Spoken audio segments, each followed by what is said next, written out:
Hey guys and gals, it's Jim here, and I finally got this all buttoned up.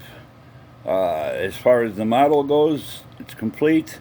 And now I will be getting onto the diorama base that I got in mind. But before we get into the model, I just want to, in reply to some of my comments that I've been receiving and stuff, and all that. One of the comments most recently I received is, wow, that almost puts mine to shame. I'm not going to mention no names, but he's a great modeler, a great hobbyist, a fellow hobbyist, and everything. And I haven't heard from him for years, and all that. But anyway, I'm I don't consider myself any better than any other modelers out there. I don't try to outdo other people. I build my models to the best of my capability, my skill level, my talents, my artistic creativity, stuff like that. I've always been good at art, so some of the stuff comes natural. I used to be in model railroading, so as far as my dioramas and stuff that I've been getting into doing with some of these little models, it kind of takes me back to the days of model railroading. I used to enjoy doing all the scenery work and stuff. So, but anyway, I don't consider myself any better than any of you guys out there. Everybody to me is on the same level. There's beginners that don't have the skill levels that we have, but I consider their models, however they build them, I consider them to be just as good as my stuff and everybody else's and stuff like that. Years ago, I make my own circuit boards, so I don't have to buy expensive circuit boards. It probably costs me a couple of bucks to make a circuit board that does the same thing I could spend 40, 50, 60 bucks on.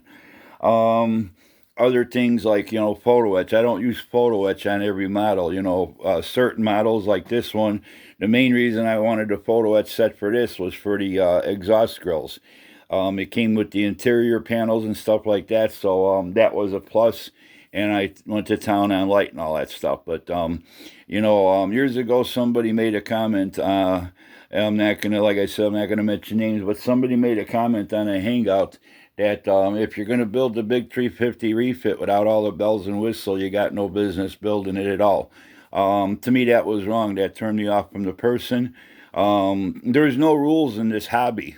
You build your models the way you want. Everybody sees things differently. What you see on screen, I might see something different. Stuff like this, or like some of my Star Trek models, where they have actual studio models, I'll go and do research before I build the model. Then I'll look over the model. Okay, do I need to buy aftermarket, or could I scratch build or modify the parts to make it look better? Things like that. But I don't consider anybody's work to be poorer quality than mine, and I don't consider my work to be above any of you guys out there. So I just wanted to make that statement and all that.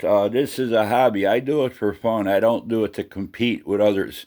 I don't do it to make others look bad. I'll look at somebody that doesn't have experience building models, and I'll still give them the same compliments like I'll give somebody that's got a lot of years under their belt, and stuff like that. So, but anyway, that's where I stand. I'm not going to knock somebody if you build something and you don't use photo etch to make all the detail pop and stuff like that. I'm not going to put nobody down for that. Everybody has different budgets too. I can afford to do stuff like that. I don't do it on every model because I won't be able to build too many models like that because some of that aftermarket stuff does add up. But certain models, I do use it. Another example like my Battlestar Galactica, the Reimagined series, the Pegasus, that big trench that goes down the center of the head. I could have drilled holes in there. They wouldn't have been, orderly or neatly done. They would have there just been a bunch of random holes drilled. I decided to go with the photo etch, but there was other detail parts for the body too, for the arms that hold the side landing bays and stuff like that. So, I went that route with that, but or as far as my Arizona, my 350 scale Battleship Arizona, I just bought aftermarket railing. It was a generic brand, but it was 350 scale railing that went for battleships. To me, it made the model look complete rather than having a ship without railings on it. Things like that. But everybody, to me, everybody's on the same playing field and stuff. No matter if you got weeks experience building a plastic model kit, even if it's a snap together model kit, like the old Zingers used to be and stuff like that, or if it's a model kit with 700-800 pieces in it, like some of those big 350 scale battleships and stuff. Um, but anyway, so that's about it. So my Millennium Falcon, I got her all buttoned up and ready to move on to my diorama base, which I'll probably get going on sometime this weekend. And this one a lot quicker than I thought. I thought this was going to be a real extensive, couple month build and everything when I opened the box and saw the parts. But it turned out, I think, what is it? A little less than 2 weeks. I've got the model finished up, so I'm pretty happy with it. I know I did a video yesterday or the day before with all the weathering and stuff. We'll go over a little bit again. I did a medium gray wash. I think it was a pewter. It's basically just 50-cent bottle of apple barrel. I mix about 60% water to 40% paint. I give it a wash. Wipe it down with a damp paper towel. I bring it down strokes from the center to the edges, and it leaves that little streaking and stuff like you're picking up there. It works fine for me. I'm old school. I still do a lot of stuff that, we didn't have a lot of these, fancy washes and stuff, panel line highlighting different things and stuff, pigments and stuff. We didn't have a lot of that back in the day when I started out. So I still stick to a lot of my old school stuff. It worked then. It still works for me now. And you don't have to spend a lot of money to get the different effects and everything. There you can see a little bit more of the streaking effect and everything. I didn't want to go too overboard on this because it is a smaller model. So I like to try to keep things in scale. My battle damage and stuff like that, I got there. I got some more up in here. Did a few areas up there. Looked at some pictures. The artwork that on this box, I tried to match up that. It gives you a lot of good pictures of the finished model and stuff professionally done.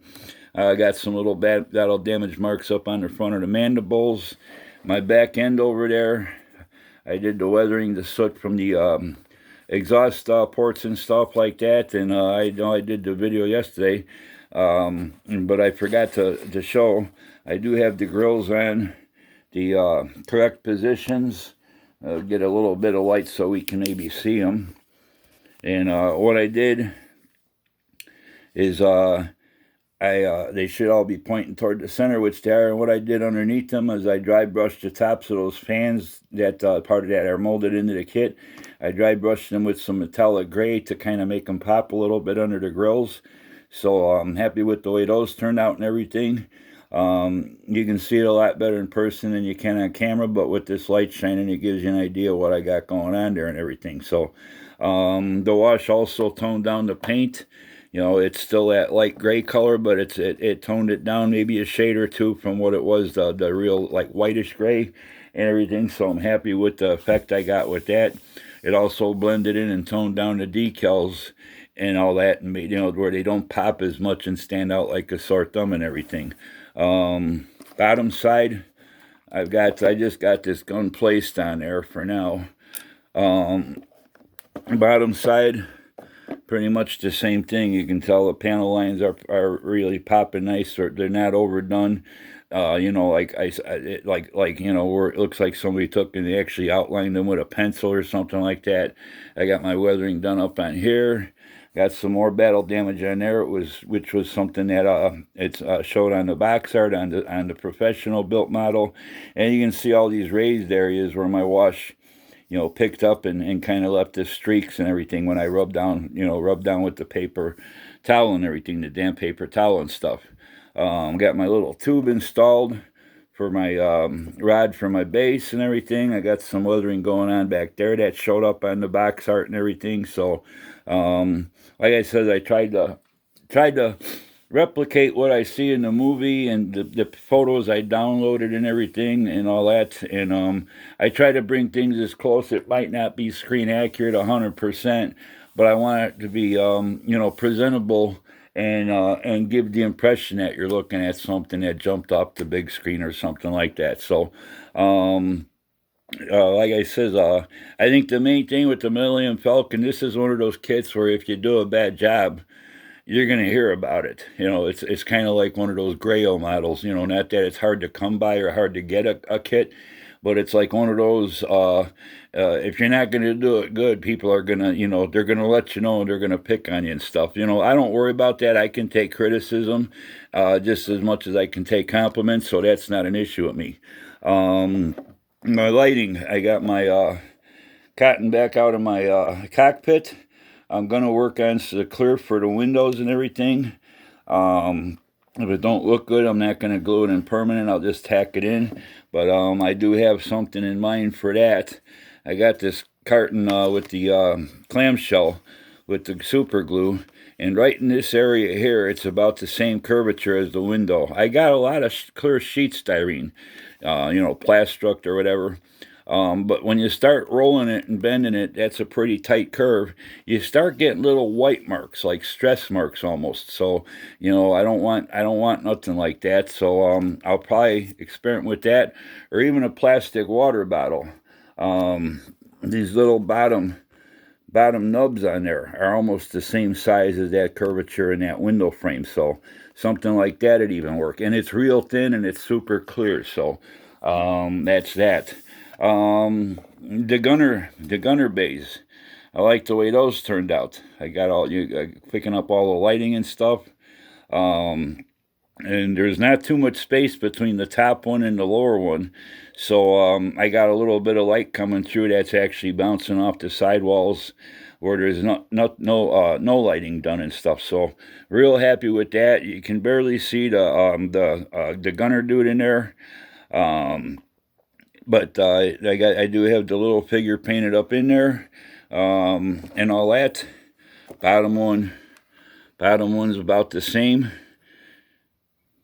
and all that. So I got that all set, and I got my front headlights. I did notice while I was building the kit last weekend and working on my engine lighting and stuff like that, and starting to get some of the paint work done. I was watching The Force Awakens on cable, and I did notice during the movie, during the escape from Jakku, that the lights, they were white, and I noticed at the end of the movie they were red. Like I said, I'm not real familiar with Star Wars.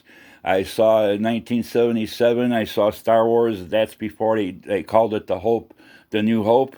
It was just called Star Wars back then. I didn't pay attention. I saw that movie.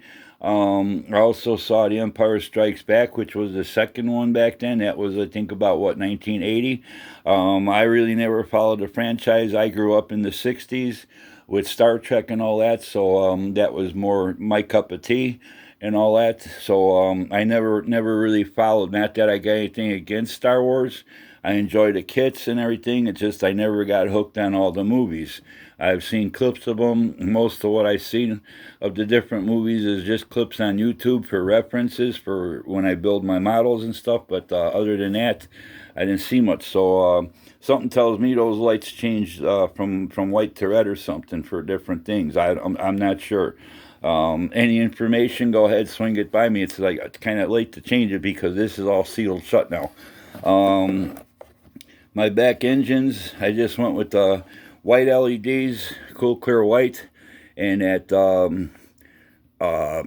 clear blue part that comes with the kit. And I notice on screen you get that little kind of bluish outline, but it's kind of like more like a white. It's not really a dark blue engine effect when you see it on screen. So that's what I got here. In person, it's more of a real pale blue because of the color of the plastic clear part that comes with the kit and everything. But other than that, that's my model. Now I did mount my little piece of brass tubing adapter tube, so when I mount it on my diorama, and it'll kind of be a little bit positioned like it's tipped to the side and kind of facing upward in the front with the mandibles and everything, so give it a little bit more interest. And I'll be using these two what are the first order TIE fighters, which I built quite a while back. I did did hand paint them and all that stuff. So the those will be going on there. I'll probably try drilling one of them out and using some piano wire, which is very thin. You can get different thicknesses, but I want to keep things in scale, and probably painting them just with some fluorescent chartreuse, like, you know, like a lime green fluorescent paint, make them look like the laser guns, you know, are firing and stuff on one of them. Couple other things I'll add to the base and everything, you know, to give it some interest. I'm thinking about some debris, you know, scattered around. It's going to be like the desert scene, like, you know, the Escape from Jakku and everything, something like that, kind of hilly desert surface, you know, sandy surface. I will use real sand again. I'll carve the base. I already got a couple of wood frames that are pretty close to the size what I want to make the diorama. So I got some styrofoam, sheet styrofoam, that real heavy density yellow stuff that you get like for insulation. I got some of that I'll be carving out for the, you know, for the terrain, the shapes and stuff and all that. So I'll be, like I said, I'll be working on that, and hopefully I'll have that done within the next week or whatever, and all that. But I'm real happy the way this turned out. I think I even surprised myself. I'm impressed. I kind of, like you guys, have been waiting, couldn't wait till the next video. I was kind of getting in the same boat, even though I'm the one building it. I was like, man, I can't wait to see this thing when it's all finished up and stuff. So, but anyway, yeah, that's my Millennium Falcon, the 144th Force Awakens. The guns, I'm probably going to glue the bottom one. I got those weathered up too with the washes. I'm going to glue the bottom one on, since you won't notice as much, even though I'll have this tipped over on a diorama. The diorama will be open on all four sides so you can swing it around and stuff. But I'll glue the bottom one on. The top one I'll probably leave removable, so, like, you know, if I want to show it off, say, hey, you really can't see with the gun covering it up, but I can pop it off and show people. Let me pop one on there just to give you an idea and all that. And I'll basically, you know, you can still see in there. It just kind of blocks, you know, part of the view and all that. But I'm really happy with those interior, the gunner bays and the cockpit lighting and stuff like that. And you know, I didn't go with any clear windows on there, but tell you the truth, glass is clear, so, you know, I don't really think it makes a difference and all that. And like I said, I probably will work on that front canopy eventually, and if it doesn't look good, I'll just leave that blank too. But to me, I think it turned out really nice. I think I impressed myself, and I'm amazed at how it came out. So but like I said, you know, I wanted to share that at the beginning of this video. I appreciate all you guys that have been following this build and all my other model kits that I build in my YouTube videos and stuff. I appreciate that. I consider you guys, you know, we're all the same level. You know, we all build great models.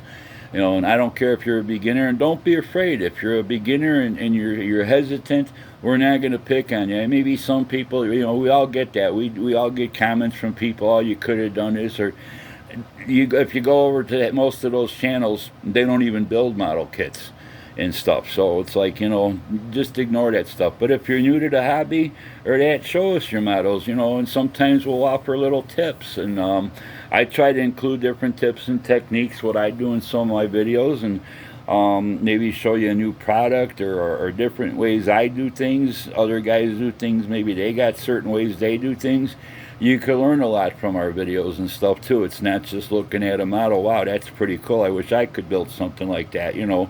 But anyway, yeah, show us your models. You know, we're here to help you guys. We're here to promote the hobby. But when people make comments like I told you, if you're not going to build the big 350 refit with all the bells and whistles, you shouldn't build it all. That scares people away from the hobby. I know it would me. I know my refit, I did use the photo etch. I did all my own light kit, my own light circuit boards and stuff. I didn't use the Aztec masks. I used the Aztec decals. To me, it looks fine. I just don't have the patience to do all those paint masks and stuff like that. But, you know, I give people credit that do the paint masks where credit is due. I don't go that route, you know. I would have liked to do Aztecing on my little NX01 1000 scale, but the decals are no longer available from A Creation. I guess he was having some issues and he's not doing decals no more. I wasn't going to spend the money on the paint mess. Not that they're expensive, but to me it was just a waste of time on something that small when I could kind of get the same effect just with the paint, the way I did my paint in different coats, light mist coats and stuff to kind of bring out different tones and stuff like that. But anyway, so much for that. I'm not going to keep rambling on. I could go all night. So that's my Millennium Falcon. If you guys missed any of the videos that I did previously, I did one yesterday. My side trenches too. I did the same thing as far as the wash goes. Um, I got some leaks in there. I did use some tulip to try to cover those in, but it's almost like you don't really see it. The camera picks it up more than you do see it in person. So I'll probably try to squeeze some tulip in there with a toothpick and that, and that'll be it. Now that light leak on the bottom, I don't even see that with my eyes. The camera's picking it up more, but the trenches on the sides, I did do the wash on there, and let it basically seep into the deep crevices and stuff. And then I took and really lightly wiped off the surfaces, so all that side detail on the trenches shows up and everything. So, like I said, I'm really happy with the way that this turned out, and I like the different lighting effects. I think that looks pretty cool and all that. And I can't wait to get the diorama done. I'm probably not going to do any kind of updates on that. I'll probably just get the diorama all finished up, because most of it's going to be, like I said, carving out styrofoam, and I'll be doing that outside to keep from getting styrofoam dust all over the house. So till the next time, guys, have a good one. Thanks for subscribing. Thanks to all my new subscribers. Thanks for all the great comments you guys been leaving me. Thanks for hitting the like button. Thanks for following along with this build. I hope you've enjoyed it just as much as I have building it. And we'll be talking to you real soon here. So take care, and we'll see you. Stay safe out there. Oh, by the way, I'm in Illinois. Besides New York and California, I just saw on CNN, Illinois and as well as Connecticut have got that order now statewide. Don't go out unless it's necessary. Basically, if you need groceries, if you need medicine, if you need gas for your car or something to commute to work, but otherwise, don't just be bumming around for the hell of it. So things is getting pretty bad out there with this deal. So hopefully it straightens out real soon. So till the next time, take care. We'll talk to you. Bye.